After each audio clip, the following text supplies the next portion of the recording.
రాష్ట్రంలో నవంబర్ 3 నుంచి మున్సిపల్ పారిశుద్ధ్య ఇంజనీరింగ్ పర్మనెంట్ కార్మికుల సమ్మెను తాత్కాలికంగా వాయిదా వేస్తున్నట్లు AP municipal workers union AITUC అనుబంధ సంఘం రాష్ట్ర సమితి నిర్ణయం మేరకు శ్రీకాకుళం జిల్లా ఏఐటీయూసీ కౌన్సిల్ సభ్యుడు T Tirupatirao, municipal workers union జిల్లా ప్రధాన కార్యదర్శి కళ్యాణి అప్పలరాజు మాట్లాడుతూ, రాష్ట్రంలో ఉన్నటువంటి ప్రస్తుత పరిస్థితులు మున్సిపల్ కార్మికులు సమ్మెకు వెళ్తే పారిశుద్ధ్యం లోపిస్తుందని, ప్రజారోగ్యంలో మున్సిపల్ పారిశుద్ధ్య ఇంజనీరింగ్ కార్మికులది ప్రత్యేక పాత్రని, ఇటువంటి సమయంలో ప్రజలకు పారిశుద్ధ్యం, వాటర్ సప్లై, ఎలక్ట్రిసిటీ తదితర అత్యవసర సేవలను నిలిపివేసి ప్రజలను ఇబ్బంది పెట్టడం సరికాదు కాబట్టి రాష్ట్ర సమితి పిలుపులో భాగంగా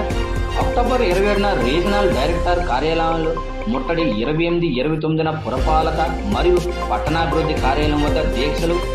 నవంబర్ 3న మున్సిపల్ సమ్మెను తాత్కాలికంగా వాయిదా వేస్తున్నట్లు, తదుపరి పరిస్థితులను చక్కబడ్డాక రాష్ట్ర వ్యాప్తంగా ఆందోళన పోరాటం ఉధృతం చేస్తామని వారు తెలిపారు. అనంతరం శ్రీకాకుళం నగరపాలక సంస్థ కమిషనర్ పివివి ప్రసాద్కు తాత్కాలిక సమ్మె విరమణ నోటీసు అందజేశారు.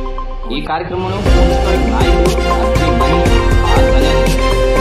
గురుస్వామి, రామచంద్ర, సురేష్ తదితరులు పాల్గొన్నారు.